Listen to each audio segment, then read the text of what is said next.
Kejaksaan Agung menetapkan mantan Ketua Pengadilan Negeri Surabaya Rudi Suparmono sebagai tersangka terkait kasus dugaan suap vonis bebas Gregorius Ronald Tanur.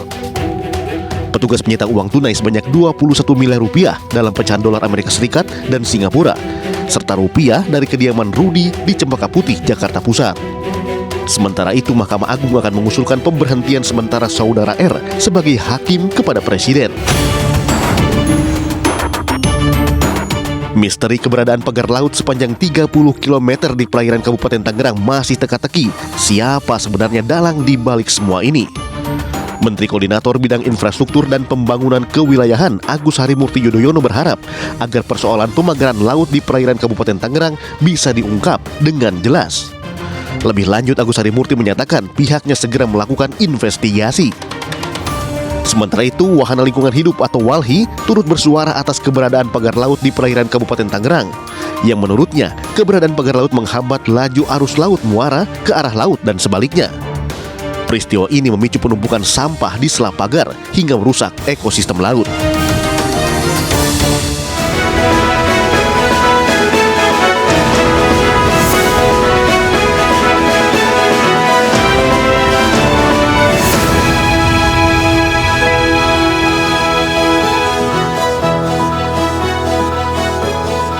Misteri kematian Darso, warga Semarang, Jawa Tengah yang diduga dianiaya oleh oknum polisi masih menjadi tanda tanya. Istri korban meyakini ada kejanggalan dalam kematian suaminya. Pasalnya, suaminya dalam keadaan sehat saat dijemput oleh anggota kepolisian di rumahnya. Sementara itu, untuk kepentingan penyelidikan, proses ekshumasi dilakukan dan anggota kepolisian yang diduga terlibat penganiayaan diperiksa oleh Bid Propam Polda DIY. Apakah yang terjadi sebenarnya dengan korban Darso? Bersama saya Diandra Mukni, Anda menyaksikan The Prime Show.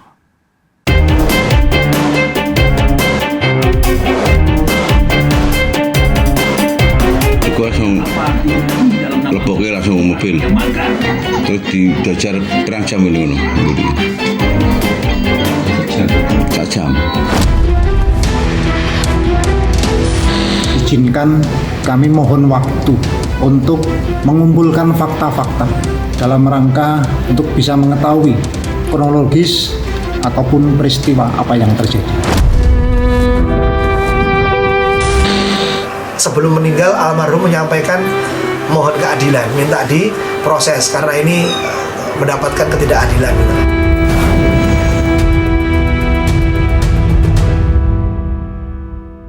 Pemirsa, keluarga almarhum Darso, warga yang tewas diduga dianiaya sejumlah oknum polisi, menuntut keadilan. Pihak keluarga korban telah melaporkan kasus dugaan penganiayaan ke Polda Jawa Tengah. Inilah lokasi yang diduga menjadi tempat penganiayaan Darso, warga Kelurahan Purwosari, Kota Semarang. Aksi penganiayaan sempat disaksikan oleh warga setempat. Warga menyebut sempat melihat sejumlah orang berpakaian preman bersama korban. Poniem, istri korban, mengaku bahwa suaminya dijemput paksa para pelaku pada September 2024. Setelah beberapa jam ia mendengar kabar suaminya dirawat di rumah sakit dan meninggal dunia 4 hari kemudian.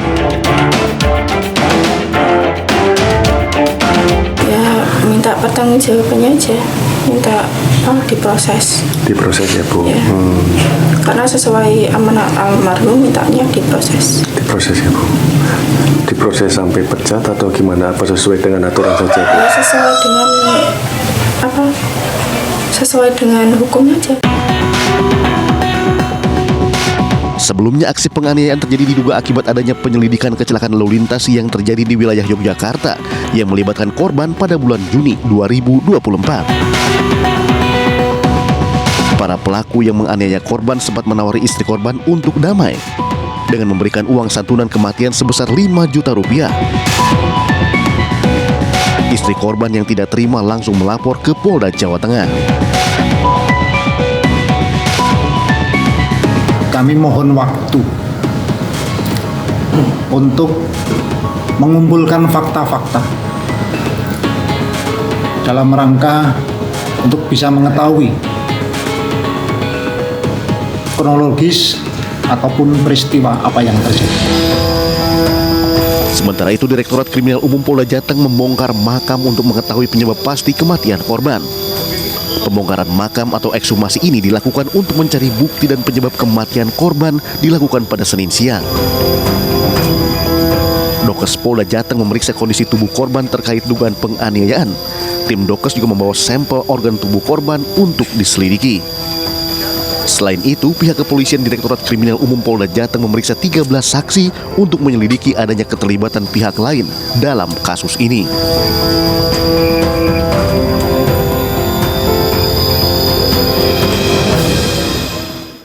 Sementara itu, Kabid Humas Polda Jateng, Kombes Polisi Artanto menegaskan bahwa ekshumasi terhadap makam Darso adalah bentuk crime scientific investigation dan pihaknya tetap profesional dalam kasus ini. Kita melaksanakan kegiatan ekshumasi jenazah almarhum Darso. Kegiatan ekshumasi ini dalam rangka scientific crime investigation, yaitu kita untuk mendapatkan informasi dan menemukan penyebab kematian daripada almarhum. Dan oleh karena itu, hari ini kita melaksanakan kegiatan itu, dan ini merupakan rangkaian proses penyelidikan dan penyidikan dari penyidik. Dan ini diharapkan dapat memberikan jawaban atau sebagai salah satu upaya kita untuk menjelaskan apakah ini dugaan ini betul atau tidak terjadinya tindak pidana. Dan hari ini telah selesai dilaksanakan kegiatan pemeriksaan jenazah oleh tim forensik kedokteran, dan tentunya hasilnya belum bisa disampaikan kepada rekan-rekan sekarang hari ini karena masih ada sampel organ yang harus dilakukan penelitian oleh tim kedokteran forensik dalam bentuk kegiatan patologi anatomi.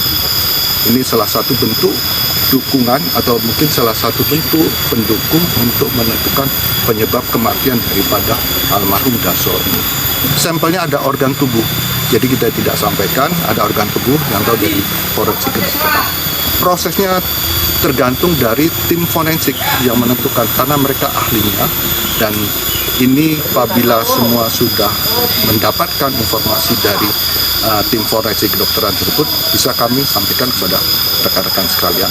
Dan prinsipnya kita di sini transparan dan kita akan menyampaikan seluruh proses ini secara terbuka kepada rekan-rekan sekalian, dan kita profesional terhadap.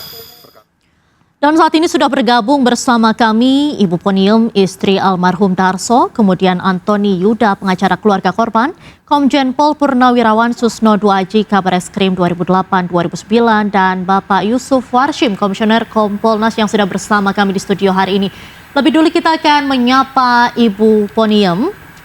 Ibu Ponium, bagaimana kabar Anda hari ini, Bu? Alhamdulillah baik. Baik. Bu Ponium, kabarnya kan kemarin ini informasinya sudah menjalani pemeriksaan sampai jam 12 malam bahkan, Bu. Ini hasil pemeriksaannya kemarin seperti apa, Bu? Apa saja yang digali dalam pemeriksaan kemarin? Kronologi waktu pas penjemputan sama mandi jenazah. Sampai dimandiin jenazahnya gitu. Baik, kemudian hari ini juga anak Ibu melakukan pemeriksaan juga, Bu? Iya, di Polda tadi. Di Polda tadi. Sudah selesai? Apa masih terus berlangsung, Bu?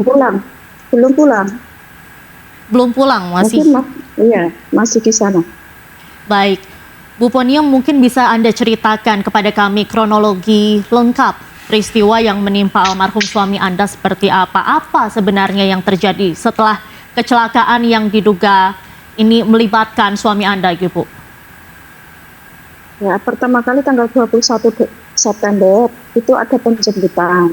Penjemputan tidak mau menanyakan apakah ini nama rumahnya Pak Darso. Kemudian saya panggil Pak Darsonya kan masih tidur. Nah, terus saya bangunin. Setelah saya bangunin, saya kirakan itu temannya. Ternyata saya ke belakang, Pak Darso dibawa pergi dan saya ke depan lagi sudah tidak ada. Gitu. Dan kemudian 2 jam berikutnya mereka kembali 3 orang oknum dan membawa Pak RT,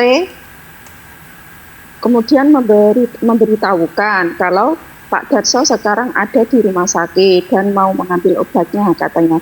Kemudian saya dibawa ke rumah sakit Permata Medika dengan membawa mobil. Sebelumnya saya ingin membawa motor pribadi saya, tapi tidak diperbolehkan dan harus pakai mobil beliau. Itu setelah sampainya di rumah sakit Permata Medika di IGD, kemudian saya masuk dan ternyata ada 6 orang oknum. Dan saya juga tidak. Dan mereka bilang kalau mereka itu memang polisi, tapi polisi apa saya kurang paham. Yang jelas mereka memberitahukan kalau mereka itu polisi gitu. Dengan adanya kasusnya penangkapan ada sangkut pautnya kasus yang ada di Jogja gitu. Setelah itu kemudian suami saya dibawa ke IGD. Setelah di IGD beliau mengatakan kalau Bapak polisi itu menanyakan ke rumahnya rumahnya Pak Tony sama Ferry itu selaku pelaku dari tabrak lari dari Jogja. Mereka mencari rumahnya dan setelah itu Pak Darso memberitahukan mereka bahwa rumahnya ada di Banjarjo, desa Banjarjo. Kemudian setelah itu mereka Bapak polisi itu pergi dan berpamitan kepada kami memberikan uang 100.000 sama memberikan alat nomor meninggalkan nomor HP dan nama salah satu pihak dari oknum itu yang bernama Pak Iswadi yang saya ingat memang seperti itu. Dan setelah berikutnya Bapak Darso pulang dari rumah sakit 6 hari dirawat di rumah sakit, kemudian Pak Darso tanggal 29 September Bapak Darso meninggal. Setelah pulang dari rumah sakit Bapak Darso meninggal, kemudian setelah Pak Darso meninggal kemudian ada salah satu dari temannya yang melayat menyatakan yang mengajukan ingin bermediasi, ingin membantu bermediasi. Dan setelah itu mereka setelah 7 hari Bapak Darso meninggal, bertemulah para pihak oknum tapi bukan di rumah, di Cangkiran, yang di tempat kafe di Cangkiran. Setelah itu mereka menawarkan uang 5 juta. Setelah itu saya tolak. Udah, gitu. Baik. Dan ya. Ada kejanggalan tidak Ibu sebelum Bapak Darso ini dijemput oleh para oknum itu dan juga setelah dijemput ini kan kondisinya langsung mengalami sakit dan juga saat dijemput oleh oknum tersebut ini apakah Ibu ingat tidak itu ada berapa orang, kemudian apakah ada yang Ibu kenali saat itu? Ya semuanya kenal dari pihak Jogja itu saya wajahnya kenal semuanya. Ada 6 orang. Saat dijemput itu Ibu mengenali semua Ibu? Ya. Waktu pertama kali dijemput itu 3 orang. Terus kedua kali penjemputan kan itu bahkan sama PRT itu juga 3 orang. Tapi setelah di rumah sakit Permata Medika ternyata ada 6 orang. Baik. Kemudian saat dijemput ini ada surat-surat yang ditunjukkan tidak Ibu? Tidak ada sama sekali, tidak ada surat untuk menjemput Pak Darso itu tidak ada. Tidak ada surat untuk penjemputan? Iya, tidak ada sama sekali. Sebelumnya apakah ke-3 atau ke-6 orang oknum ini apakah pernah sebelumnya berkunjung ke rumah Bu? Tidak pernah. Baik. Soal rekaman, soal penyakit jantung sendiri ini seperti apa Bu? Kalau memang penyakit jantungnya memang kayaknya Pak Darso memang sudah 1 tahun atau 2 tahun gitu. Pak Darso memang sakit, tapi kan dalam kondisi waktu penjemputan itu memang kondisinya sehat. Tidak kenapa-kenapa, memang benar-benar kondisinya itu sehat. Tapi setelah pulang dari rumah sakit, badannya itu merasa ngedrop dan mau jalan saja sangat susah. Baik. Mungkin saat ini saya akan beralih ke Pak Antoni, kuasa hukum dari korban. Pak Antoni, boleh diceritakan mungkin apa yang membuat Anda yakin bahwa klien Anda ini mengalami penganiayaan oleh oknum polisi? Dan ini yang membuat korban atau klien Anda ini meninggal dunia. Iya, jadi kami tidak mungkin tidak percaya dengan cerita Pak Darso yang mengaku dipukuli, mengaku dianiaya. Yang pertama karena berangkat dalam keadaan sehat walafiat, itu satu. Kemudian yang kedua, 2 jam kemudian setelah dijemput 3 orang tadi yang ternyata 6 orang, kemudian datang lagi dengan Pak RT dan mengatakan Pak Darso di rumah sakit. Ini aneh, ibu sampai kaget. Dan kemudian ketika di rumah sakit 6 orang itu pamit, Pak Darso cerita lagi kalau dia habis dipukuli.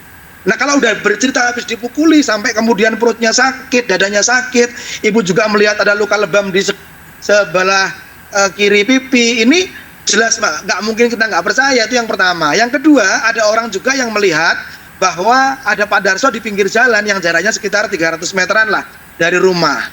Dan kemudian dari pengakuan Pak Darso kepada beberapa orang itu, kemudian ada orang yang menawarkan mediasi, yang kemudian ada saya temukan beberapa beberapa hal. Salah satunya datangnya mereka kembali setelah 6 hari Pak Darso meninggal dengan menawarkan uang 5 juta. Datang yang kedua nawarin 25 tapi ditolak, sama dengan yang 5 juta kemarin. Datang yang ketiga itu tanggal 14 Desember 2024, ibu istri almarhum ditelepon untuk mendatangi satu tempat. Di tempat itulah kemudian dikasih uang 25 juta dan disuruh pulang. Karena ibu ini tidak bisa menerima, akhirnya uang itu diserahkan kepada adiknya dengan pesan untuk dikembalikan. Karena Pak Darso terakhir sebelum meninggal berwasiat agar perkara ini diproses, agar beliau memperoleh keadilan. Ini pesan terakhir Pak Darso. Jadi nggak mungkin kita nggak yakin bahwa Pak Darso mengalami penganiayaan gitu loh.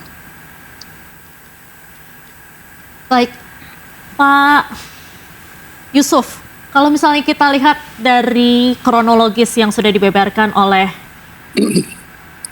Bapak Antoni dan juga Ibu Ponium gitu, ada indikasi pelanggaran SOP atau tidak? Baik, terima kasih. Jadi kami Kompolnas sudah mendapatkan informasi, tapi informasi ini belum bisa kita nilai sebagai sebuah fakta karena memerlukan penyelidikan.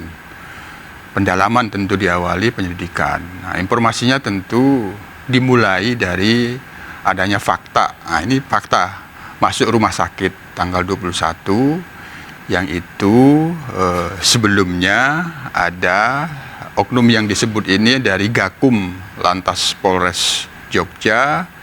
Informasi yang kita peroleh sementara perlu pendalaman, menyampaikan surat undangan untuk klarifikasi yang kebetulan ada sedang proses penyelidikan laka lantas yang itu melibatkan almarhum dengan korban seorang ibu perempuan. Nah, itu. Nah, dalam proses itu ada informasi yang kita lihat ingin Pak Darso almarhum mau menunjukkan mobil yang dirental pada waktu itu.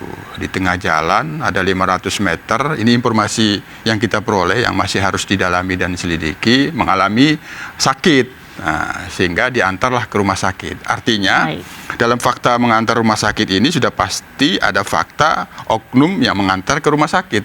Nah, terus kemudian ada fakta oknum datang kembali ke rumah. Nah, tentu ini hal yang sangat penting untuk diselidiki. Nah, baik, kan, itu. Sebelum kita lebih jauh lagi, kita akan jeda sejenak, akan kita lanjutkan perbincangan kita bersama beberapa narasumber yang ada pada hari ini. Tetaplah di Prime Show.